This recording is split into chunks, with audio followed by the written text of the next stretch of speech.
When I was 17, my family moved 2 states away without telling me.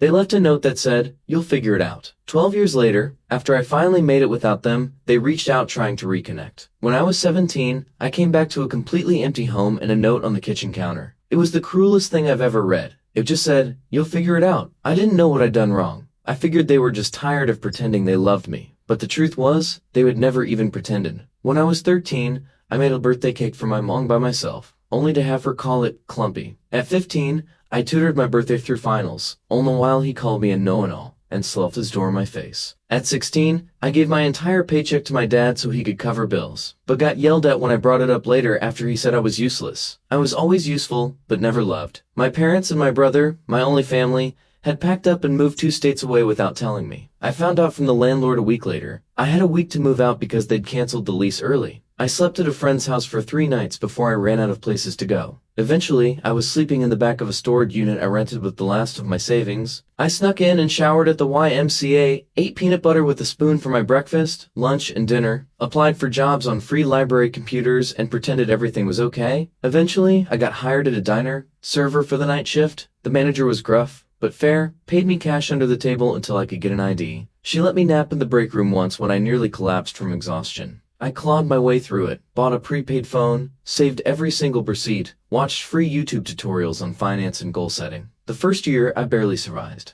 But I made it through. The turning point came when a regular at the diner offered me a temp job cleaning out office files. It paid triple what I made serving. I said yes. That job led to another, and another. I learned quickly, showed up early, and asked questions. By 22, I was freelancing full-time. By 25, I launched a consulting business. Just me, a folding table, and a borrowed laptop. By 27, I had 5 contractors under me, my own office, and a client roster that included companies I used to dream about. And by 29, I was officially a millionaire, not influencer millionaire, not fake it for Instagram millionaire, actual savings with a retirement account. No debt, paid off apartment, health insurance I could afford. The first time I saw my bank app hit 7 figures, I cried. Throughout those tough years, my family never reached out, not even once. I saw my brother pop up in a suggested friends list once. He's married now, still living in the state they disappeared to. I stared at the screen for a long time, wondering if he ever told his wife about me, if he said I ran away, or if he says nothing at all. Sometimes I still wonder if it would have been easier to hate them, but truthfully, it was never hate. It was heartbreak. I go to therapy now because I want to stay unbroken. I've made a list of people who saved me when they didn't have to, like coworkers, classmates, and strangers who showed me what real support looks like. Last week, a podcast interview I did about surviving family estrangement blew up online. It hit 1 million views in 4 days. My inbox filled with messages of support, gratitude, and strangers telling me I put words to their pain. And then, one email stood out.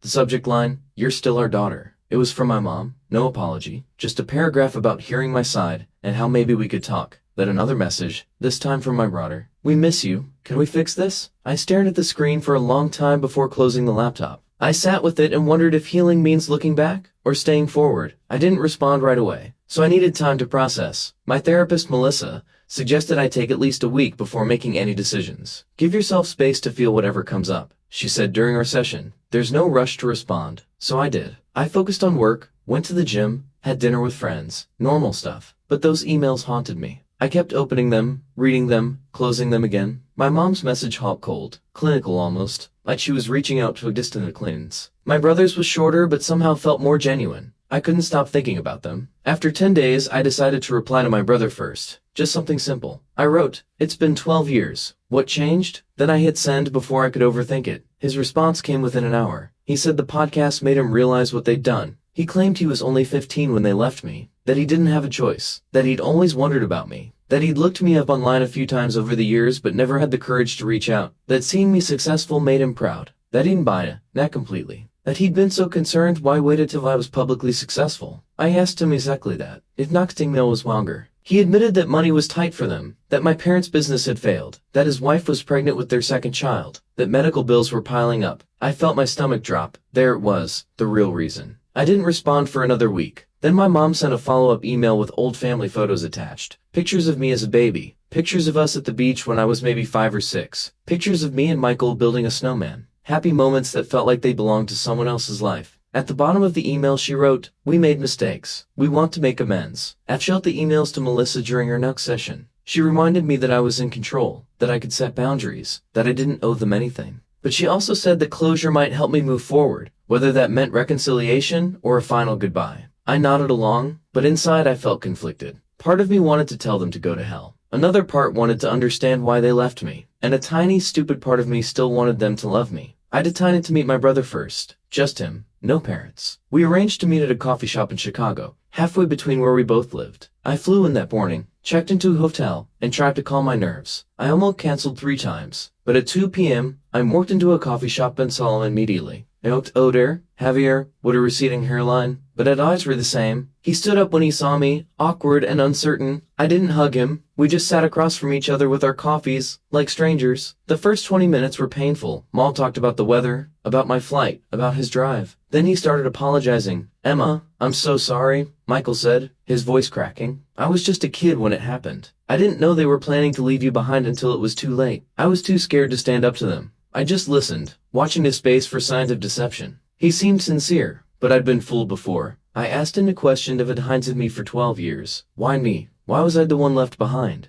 He licked down his coffee. "They always saw you as the strong one, the independent one, the one who would be fine on your own. They thought you didn't need them as much as I did. They convinced themselves you'd be better off without them." It was the most ridiculous thing I'd ever heard. I told him about the storage unit, about eating peanut butter for weeks, about showering at the YMCA and working night shifts at 17. His face crumpled. "I didn't know," he whispered. "They told me you had a plan, that you wanted to stay behind, that you were going to live with the friend's family, that you'd chosen to separate from us. All lies." By the end of the meeting, I wasn't sure what to think. He seemed genuinely remorseful. He showed me pictures of his wife and daughter, told me about his job as in Calent, asked about my business, didn't directly ask for money, which surprised me. When we parted, he hugged me. I let him, but I didn't hug back. I just stood there, arms at my sides, feeling nothing. Back at my hotel, I called Melissa, told her everything. She pointed out that while my brother seemed sorry, he was still framing himself as a victim rather than acknowledging his role in my abandonment. She was right. He'd been 15, not 5. Old enough to pick up a phone, old enough to send an email, old enough to check on me at some point in 12 years. That night, my mom called. I hadn't given her my number, so Michael must have. I almost didn't answer, but curiosity won out. Her voice sounded older, raspier. She cried when I said hello, sort of talking about how proud she was of me, how I've always known how to succeed, how special I was. I let her talk herself out. Then I asked her the same question I'd asked my brother. Why me? Her answer was different. "We were in debt, Emma. We couldn't afford 3 mouths to feed. We knew you were smart enough to make it on your own. We figured you'd go to social services and get placed with a better family. We thought we were doing you a favor." I hung up on her, blocked her number immediately, threw my phone across the room and screamed into a pillow. The next morning, I had an email from my dad. First contact in 12 years. He didn't apologize. Instead, he wrote about how hard their lives had been, about medical bills and field businesses, about how Michael's wife needed surgery, about how they were facing eviction. Then, at the very end, he asked if I could help the family out. Not a single question about my life. Not a single acknowledgement of what they'd done. I forwarded the email to Melissa with the subject line, and there it is. She called me immediately, despite it being Sunday. We talked for an hour, about boundaries, about forgiveness versus reconciliation, about the difference between helping someone and enabling them, about what I actually wanted versus what I thought I should want. By Monday morning, I had made my decision. I emailed my brother, told him I was glad to admit that I understood he was in a difficult position when we were younger, that I was glad to have a relationship with him and his family.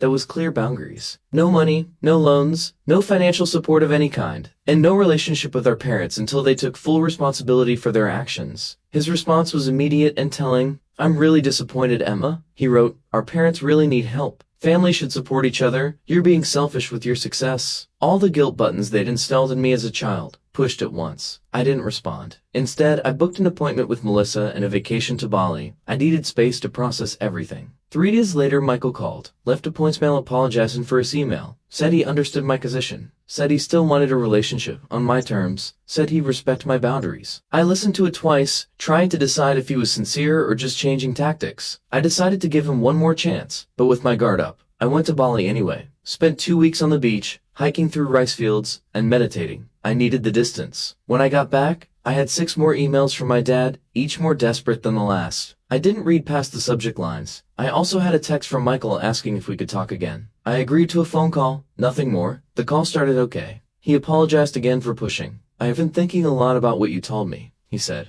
"I'm in therapy now too." I believed that part. He sounded different, less defensive. We talked about his kids, about my business, normal stuff. Then he mentioned that our parents were coming to visit him next weekend, asked if I would consider meeting them, just for an hour, in a public place. I felt my chest tighten. I'm not ready for that, Michael. He pushed a little, but backed off when I got quiet. After we hung up, I called Melissa. We had an emergency session that night. She helped me realize I was afraid of seeing them. Not because I hated them, but because I still craved their approval. Still wanted them to love me. Still wanted to be enough. It was pathetic, but it was true. I cried there an hour into her office. The next day, Michael texted in. Said our mom was crying all night after he told her I wouldn't meet them. Said our dad was talking about driving to my city anyway. I felt panicky, blocked Michael's number immediately. Then I called my assistant and told her I was working from home for the week. Ordered groceries for delivery, basically hid in my apartment like a scared kid. On Wednesday, the doorman called up. Said there was a couple asking for me, wouldn't give their names. I knew instantly, told him I wasn't accepting visitors. 5 minutes later, my phone rang from an unknown number. I wouldn't go to voicemail. No, it's my dad. Emma, would you have 8 hours to see you? Is that your voicemail? You've been a childish. We deserve a chance to explain. I deleted the message and turned off my phone. Thursday morning, I woke up to someone pounding on my door. I froze in bed, heart racing, checked the peephole. It was them, my parents, standing in my hallway like they had any right to be there. Emma, please. My mom's voice came through the door. We just want to talk to you. We know you're in there, my dad added. We love you. We're sorry. I didn't open the door. I sat on the floor with my back against the wall, shaking. Eventually they left. I called building security immediately, told them not to let those people up again. The guard sounded concerned, asked if I needed police. I said no, just don't let them up. Then I called Melissa. She came over on her lunch break, brought me a sandwich and sat with me while I cried. Told me I had every right to set boundaries, that I didn't owe them a meeting, that what they were doing was harassment, not reconciliation. After she left, I got an email from Michael. He was furious, said I'd humiliated our parents, said they were staying in a cheap motel they couldn't afford because they were so desperate to see me. Said his wife needed surgery next month and they were hoping I could help. Said it was being cruel. I couldn't respond. Friday morning, I could tell they needed to leave town for a while. Looked at life towards life ring rectal and crueling. Shed in warning the bagel who hoped me hours Hollands. I didn't cry on her couch for a week night they were us to kill. I trusted her completely. I was throwing clothes in a suitcase when my phone rang. Unknown number again. I ignored it. 10 minutes later, my doorman called. Said there was a woman downstairs having what looked like a medical issue. Said she was asking for me by name. Claimed to be my mother. I felt sick. Told him to call an ambulance if she needed help, but I wasn't coming down. He sounded uncomfortable but agreed. I finished packing and headed downstairs an hour later. Checked the lobby carefully before entering. No sign of them. I found her lead, but also weirdly guilty. The doorman gave me a strange look as it passed. Told me the ambulance had come. A dorm gave but having chest pains, that she'd been taken to Memorial Hospital. I nodded and hurried out to my waiting Uber. At the airport, I got another call from Michael. I almost didn't answer, but something made me pick up. Mom had a heart attack. He was crying. She's in surgery. This is your fault for stressing her out. I hung up on him. Called Melissa instead. She answered immediately. I told her what happened. Asked if I was a terrible person. Emma, listen to me, she said firmly. You are not responsible for your mother's health. This feels like another manipulation tactic. You on your plane and take care of yourself. I did.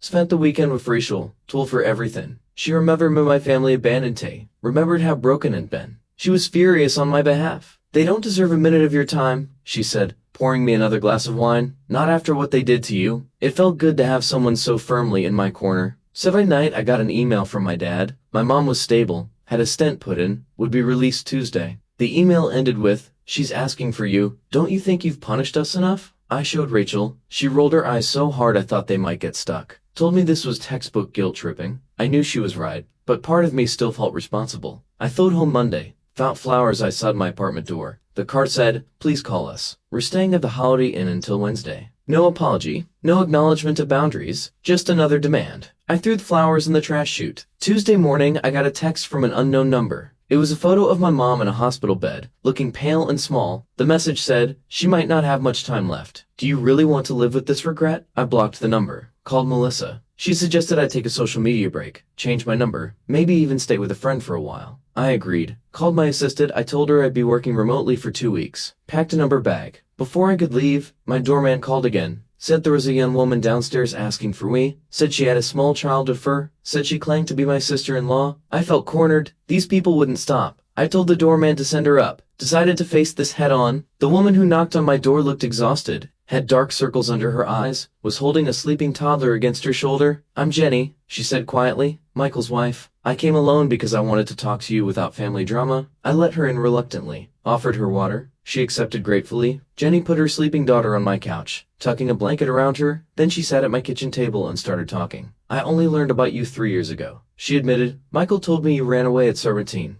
at contact with the family. I only thought you strange good never pushed. Hearing your podcast was a shock. I confronted him, and he finally admitted the truth. I just listened, not sure what to believe anymore. Jenny seemed sincere. I'm horrified by what they did to you, she continued. I insisted Michael reach out, but I had no idea they were going to ask you for money. I'm embarrassed and angry about that. Yes, I do need surgery for a thyroid condition, but we have insurance. Your parents are the ones in financial trouble, not us. I asked her why she'd come. She looked me straight in the eyes. You deserve to know the whole truth, she said. Your parents have been telling everyone you abandoned the family, that you were mentally unstable, that you stole money from them before disappearing, that they spent years looking for you. All lies to cover what they'd done. I felt like I'd been punched. How do you know this is true? She pulled out her phone, showed me Facebook posts from years back. My mom asking for prayers to find her troubled daughter. My dad claiming I'd taken their savings before running away. Posts about hiring private investigators, about checking homeless shelters, all carefully crafted to make them look like victims, all dated years after they'd abandoned me. Jenny apologized for being part of it, even unknowingly, said she'd confronted my parents too, that they'd abandoned everything to her when she'd threatened to tell the whole family the truth, that they were desperate now because their lives were unraveling.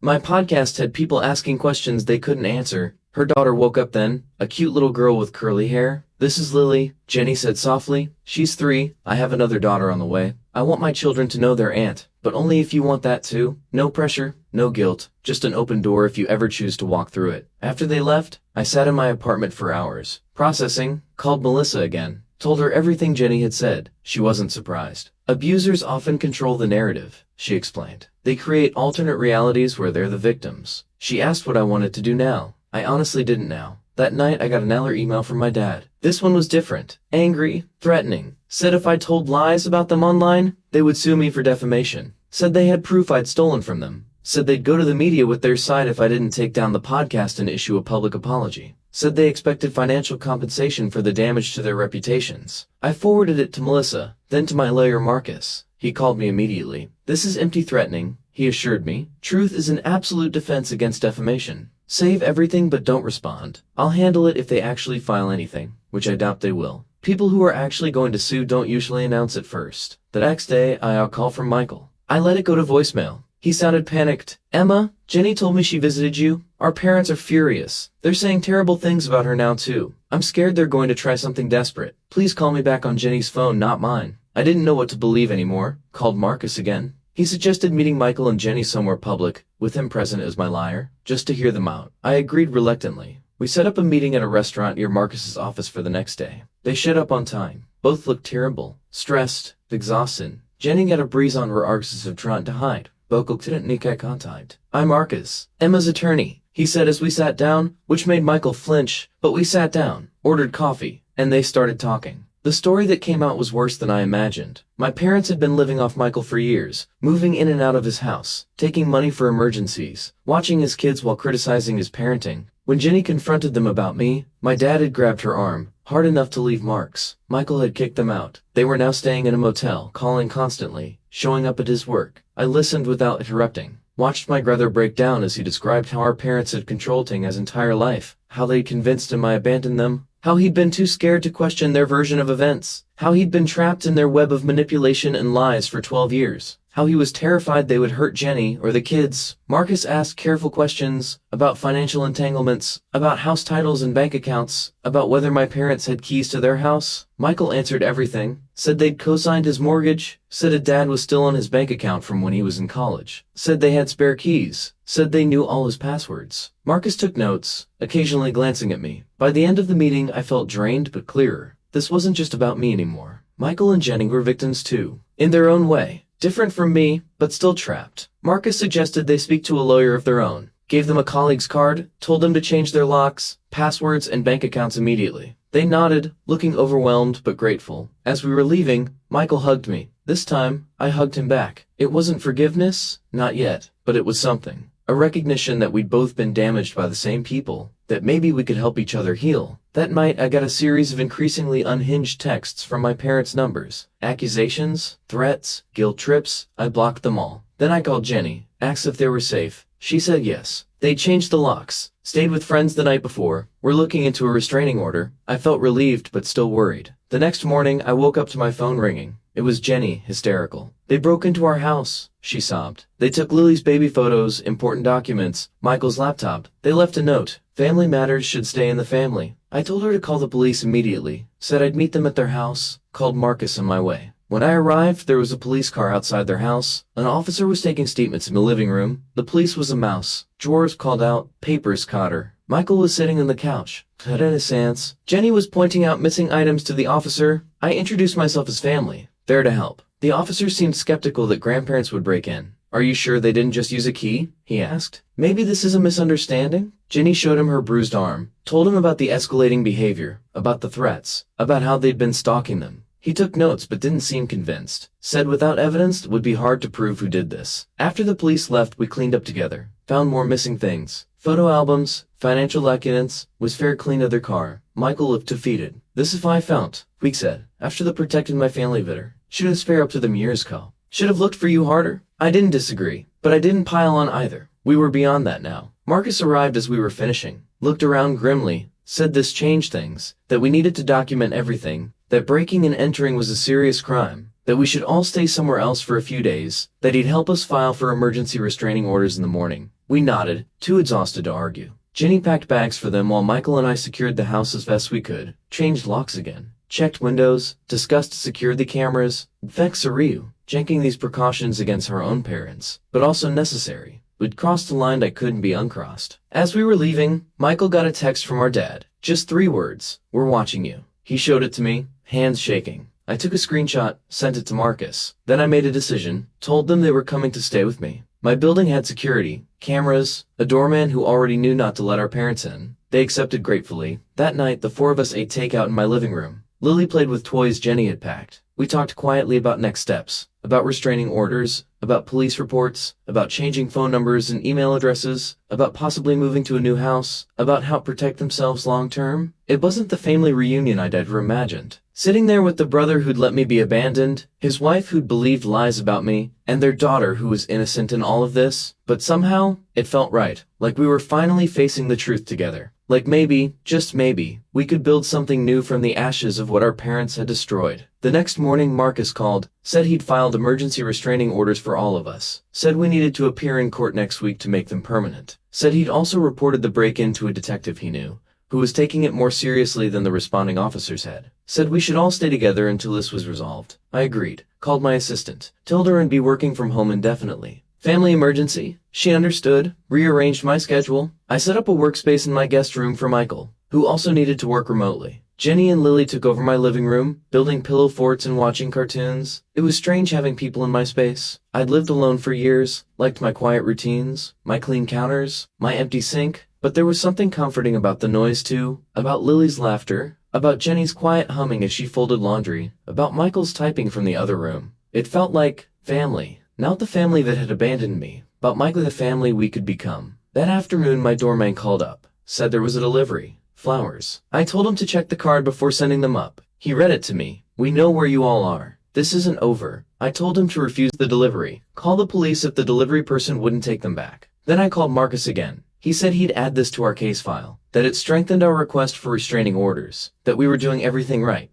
I didn't tell Michael or Jenny about the flowers. They were stressed enough. Instead, I ordered extra groceries, made dinner for everyone, played with Lily, tried to create some normalcy in this bizarre situation. But that night, after everyone was asleep, I sat alone in my kitchen, and finally let myself feel everything. The fear, the anger, the grief, the strange hope. I cried silently into a dish towel so no one would hear me. In the morning, Jenny found me making coffee, asked if I was okay. I lied, said yes. She didn't believe me, sat down at the counter. It's okay not to be okay, Emma, she said gently. I'm not either. Michael cries in the shower where he thinks no one can hear. Lily keeps asking when we can go home. This whole situation is terrible, but I'm grateful we're facing it together. I looked at her, this woman I barely knew who was somehow now part of my life, asked her why she'd come to me that first day, why she'd chosen to believe me over the family she'd known for years. She smiled sadly. I've always felt something was off about your parents, about the stories they told, about the belief they controlled Michael. The podcast confirmed my suspicions. I couldn't let my daughters grow up thinking abandoning a child was ever acceptable. We hugged then, first time. It felt awkward but genuine, like the beginning of something. Not friendship exactly, not yet, but understanding, solidarity, a shared determination to break the cycle of mistreatment that had damaged us all. The next few days fell into a routine. Working, cooking, playing with Lily, checking in with Marcus, jumping in unexpected noises, flinching when phones rang, living in a strange limbo of domestic normalcy and underlying tension. We were safe but not at peace, together but still healing, family but still learning what that meant. On Friday, Marcus called with news. The detective had found evidence. Security footage from a gas station near Michael's house showed our parents' car parked there during the time of the break-in. The restraining order hearing was set for Monday. He was confident we'd get approved. We all felt relieved but still anxious, still waiting for the next escalation.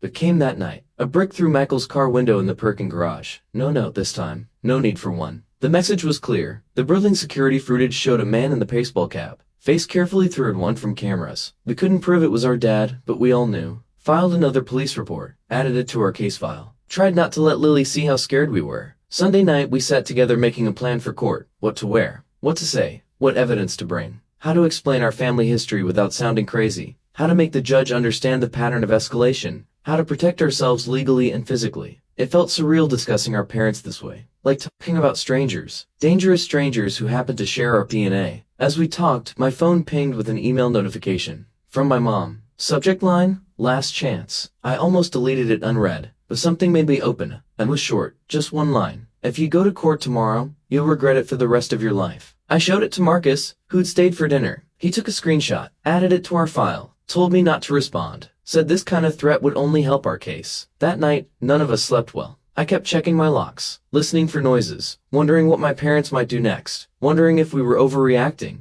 wondering if we were underreacting, wondering how my life had come to this point. From abandoned teenager to successful businesswoman, to hiding in my own apartment from the people who gave me life. Monday morning arrived with a strange calm. We dressed carefully, business casual, respectable, trustworthy. Jenny arranged for a French wife Lily. We drove to the courthouse in separate cars just in case, met Marcus on the steps outside. He looked confident, briefcase in hand, told us he'd handled dozens of cases like this, that the evidence was strong, that judges took threats seriously, that we'd be protected. As we walked into the courthouse, I spotted them, my parents, standing near the entrance, looking older than I remembered, smaller somehow. My mom saw me first, made a move toward me. My dad grabbed her arm, held her back. They watched us pass, didn't speak, didn't try to perch, just stared with a mixture of anger and something else, something that might have been fear. We filed past him into the building, checked in at security, followed Marcus to the correct courtroom, sat together on a bench, waiting for our case to be called. I could feel my parents enter behind us, could sense them sitting on the opposite side of the room, could almost hear their whispered conversation.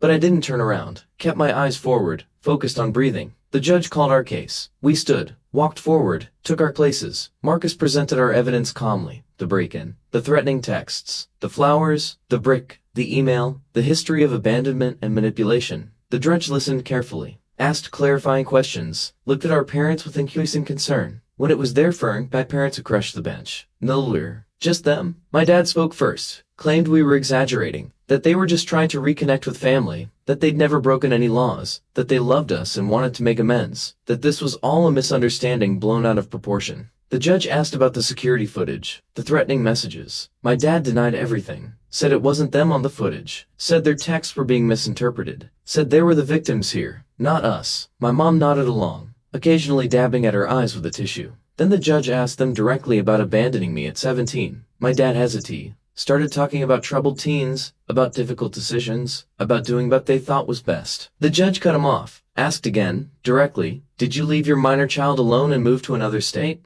My dad looked down, mumbled something about financial hardship. The judge's expression hardened. After hearing both sides, the judge granted our restraining orders. 3 years, no contact, no approaching our homes or workplaces, no messages through third parties. Any violation would result in immediate arrest. My parents looked stunned, like they couldn't believe this was happening, like they never faced consequences before. As we left the courtroom, my mom called my name, just once, softly. I kept walking, didn't look back, felt a weight lifting with each step. Not healing, not yet, but the beginning of it. The first real boundary that couldn't be crossed without serious consequences. Outside, Marcus shook all our hands, said we'd done well, said the orders were solid, said to call him immediately if there were any violations, said he was proud of us for standing up for ourselves. We thanked him, feeling dazed but relieved, like survivors of a natural disaster, blinking in the sunlight. Michael hugged me on the courthouse steps, a real hug this time. "I'm sorry, Emma," he said, voice breaking. "For everything. For not protesting you then. For not finding you sooner. For believing their lies. For bringing this chaos back into your life." I hugged him back. Told him we were going to be okay. That we had each other now. That we could build something new. Something better. As we walked to our cars, I felt my phone buzz. A text from an unknown number. I almost didn't check it. But when I did, I felt a chill. It was a photo of Lily at her friend's house, playing in the backyard, unaware she was being watched. Below it, just 4 words. "This isn't over yet." I showed Michael the text immediately. His face went white. He called Jenny, who was already on her way to pick up Lily. I told them to meet us at my apartment. Then I called Marcus from the car, my hands shaking so bad I could barely hold the phone. He told me to forward him the text and drive straight home. Said he'd call the police to meet us there. Said this was a clear violation of the restraint order. Said to stay calm, but vigilant. The drive 5 said this would take forever. I kept checking my mirrors, paranoid my parents were following me. When I finally pulled into my building's garage, I sat in my car for a minute just breathing, trying to get my poop together before facing Michael and Jenny. They needed me to be strong right now. I found them already in my apartment, Jenny clutching Lily like she might disappear. The poor kid looked confused and scared. Michael was pacing, running his hands through his hair over and over. I showed them the text. Jenny started crying, said they'd been watching her baby, said she'd never forgive herself if something happened to Lily. Michael put his arms around them both, looking more determined than I'd ever seen him. Marcus arrived 20 minutes later with 2 police officers. They took her statements, looked at the text, made some calls, said they'd send a patrol car to the friend's house to check things out, said they'd try to trace the number, said they'd increase patrols around my building, all the right things, but I could tell they didn't fully get how dangerous my parents could be, how unpredictable, how desperate. After the police left, we sat in my living room trying to figure out next steps. Jenny suggested going to a hotel under different names. Michael thought we should drive to his cousin's house a few states away. I just sat there getting angrier by the minute. This was bullcrap. We'd done everything right. Followed all the legal channels, got our restraining orders, and they were still terrorizing us, still controlling our lives through fear. I stood up suddenly. "I'm done running," I said. "Done hiding. Done letting them dictate how I live my life. They've already stolen my childhood. I'm not giving them my adulthood too." Michael looked at me like I was crazy. "What are you planning to do?" I honestly didn't know yet, but I knew we couldn't keep living like this. That night, we took turns keeping watch while the others slept. I took the first shift, sitting by my living room window with all the lights off, watching the street below. Around 2 a.m., I spotted the car I recognized. My dad's old Buick. It circled the block 3 times before parking across the street. I took pictures with my phone, then woke Michael. We watched through hours our dad psyching his car, just staring up at my building, then crouching, not violating the restraining order technically, just letting us know he was there, watching, waiting. In the morning I sent the photos to Marcus. He said it was concerning, but not technically a violation since my dad stayed in his car, away from the building. Said to keep documenting everything. Said he'd talk to the detective again. I hung up feeling frustrated. The legal system had limits. Restraining orders were just pieces of paper. They couldn't stop someone determined to hurt you. Jenny and Michael decided to take Lily to a hotel for a few days. Somewhere with interior corridors and good security. I helped them pack, hugged them goodbye, promised to take in every few hours. After they left, I sat in my empty apartment feeling strangely calm, like I'd reached some kind of decision point, like I couldn't keep living in this limbo. I called Melissa, told her everything, asked her what she thought I should do. She was quiet for a minute, then she asked me a question that hit me hard. What do you actually want from your parents? Not what I didn't want, not what I was afraid of, but what I actively wanted. I realized I'd never really thought about it that way. After we hung up, I made a list. What I wanted. 1. To live without fear. 2. To have a relationship with my brother and his family. 3. To stop feeling responsible for my parents' actions. 4. To be free of the past. Nowhere on that list was reconciliation with my parents. Nowhere was forgiveness. Nowhere was understanding why they did what they did. I just wanted to be free of them. That afternoon I did something crazy. I emailed my parents. Just a short message. "I know you're watching my building. I know you're not going to stop. So let's talk. One last time. Tomorrow, noon. The coffee shop on 8th Street. Just me. No police, no lawyers. After that, you leave us all alone forever." I hit send before I could change my mind. I didn't tell Michael or Jenny, didn't tell Marcus or Melissa. This was something I needed to do myself, for myself. I wasn't naive enough to think my parents would suddenly become reasonable people, but I needed to face them on my terms, needed to say my piece, needed to end this cycle once and for all. My dad replied within minutes, just, "We'll be there." No threats, no guilt trips, just confirmation. I spent the rest of the day preparing, not physically, mentally, thinking about what I wanted to say, what I needed them to hear, what boundaries I needed to say. I slept surprisingly well that night, like making a decision had lifted some weight off me. The next morning I dressed carefully, not to impress them, just to feel strong, confident. I took an Uber to the coffee shop, arriving 15 minutes early. Chose a table in the back corner where I could see the door but wasn't immediately visible from outside. Ordered a coffee I didn't really want. Just sat there, waiting, surprisingly calm. They arrived exactly at noon, looking older than they had in court, more tired. My mom spotted me first, nudged my dad. They walked over slowly, like they were approaching a wild animal that might bolt. Sat down across from me without speaking. We just looked at each other for a long moment. These strangers who were my parents, these people who had shaped me in ways they'd never understand. I spoke first. I didn't call this meeting to reconcile, or to save you money, or to hear excuses. I called it to make you understand one thing. It's over. You've lost. Not just the court case. You've lost me. Lost Michael. Lost your grandchildren. Lost any chance at being part of our lives. And if you can't accept that, if you keep stalking us, threatening us, trying to force your way back in, I will destroy you. My dad started to interrupt. I held up my hand. I'm not finished. Then I pulled out my phone, showed them screenshots of all their threatening messages, the photo of Lily, the emails. I've sent copies to everyone in your lives, your siblings, your church, your neighbors, your employers, everyone. Not yet, but I will if you contact any of us again. If you come near our homes, if you so much as mention our names to anyone we knew. My mom started crying. We just want our family back. We made mistakes, but we deserve another chance. We're getting older and don't want to die alone. I looked at her for a long moment. You should have thought about that before abandoning your 17-year-old daughter, before lying to everyone about what you'd done, before breaking into Michael's house, before threatening your own grandchild. My dad got angry then. You're ungrateful. You've always been difficult. You've turned your brother against us. You owe us for raising you. I just laughed. Actually laughed in his face. Do you really think you're entitled to gratitude for doing the bare minimum as a parent for 17 years before abandoning me completely? Do you think your parenting was so stellar that I should be thanking you for it? He didn't have an answer for that. Just sat there, red-faced and silent. My mom was still crying, but I felt nothing.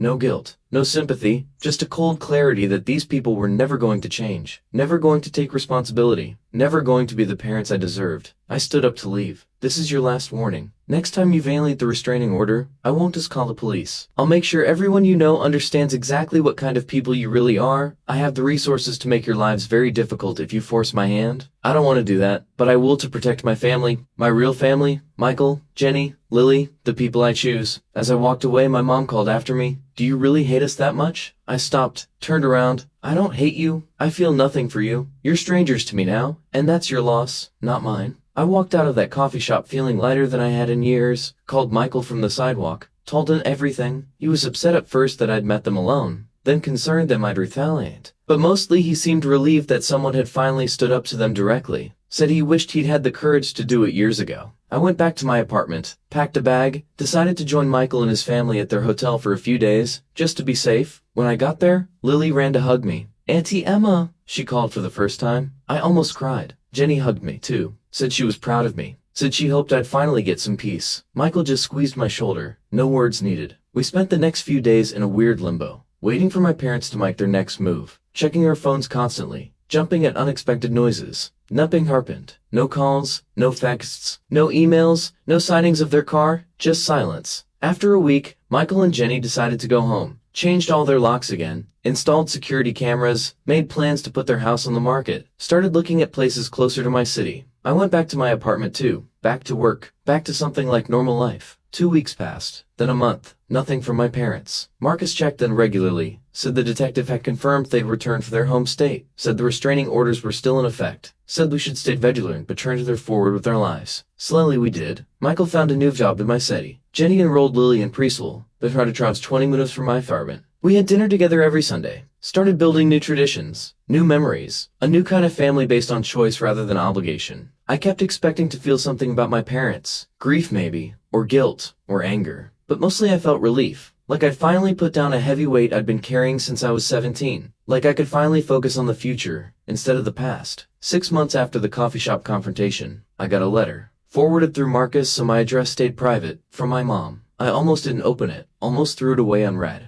But curiosity won out. It was short, just a few paragraphs. No excuses this time, no demands, just an acknowledgement that they'd hurt me deeply, that they'd failed as parents, that they understood why I wanted nothing to do with them, that they were getting counseling, that they would respect the restraining orders, that they hoped someday I might be willing to hear a proper apology, but understood if that day never came. I showed it to Michael. He got a similar letter. We talked about it over dinner that night. About whether it was sincere, about whether it changed anything, about whether we could ever trust them again. We didn't reach any conclusions. Just agreed to take it one day at a time. To prioritize our healing. To protect the family we were building. I keep the letter in my desk drawer. Not because I'm ready to forgive. Not because I want reconciliation. Because it represents something important. My parents finally recognizing my right to set boundaries. My right to choose who I allow in my life. My right to define family on my own terms. Last week, Lily had her 4th birthday party. Michael and Jenny invited me to help plan it. We had it at my apartment. Balloons everywhere. A cake I ordered from a fancy bakery. Presents piled on the coffee table. Lily running around in a princess dress, laughing. Jenny taking pictures. Michael grilling on my balcony. Friends stopping by throughout the day. So much noise, so much joy. At one point, I stopped into the kitchen for a moment alone, just smudging through the doorway as Michael swung Lily around in circles. As Jenny laughed at something a friend said. As my apartment, once so empty and quiet, filled with life and love, I thought about that note on my kitchen counter 12 years ago. You'll figure it out. And I had. Not the way they meant, but I'd figured out what family should be, what love should look like, what I deserved all along. I'm not saying everything's perfect now. I still have trust issues, still go to therapy every week, still have nightmares sometimes about being abandoned, still flinch when my doorbell rings unexpectedly, but I'm healing. We all are. Building something new from the broken pieces of our past, something stronger, something chosen, something real. Sometimes people ask if I'll ever reconcile with my parents, if I'll ever let them meet Lily, if I'll ever forgive them for what they did. I don't have answers to those questions yet. Maybe someday, maybe never. But what I do know is this. I'm not defined by what they did to me anymore. I'm defined by what I build after, by the person I chose to become, by the family I chose to create, and that's enough.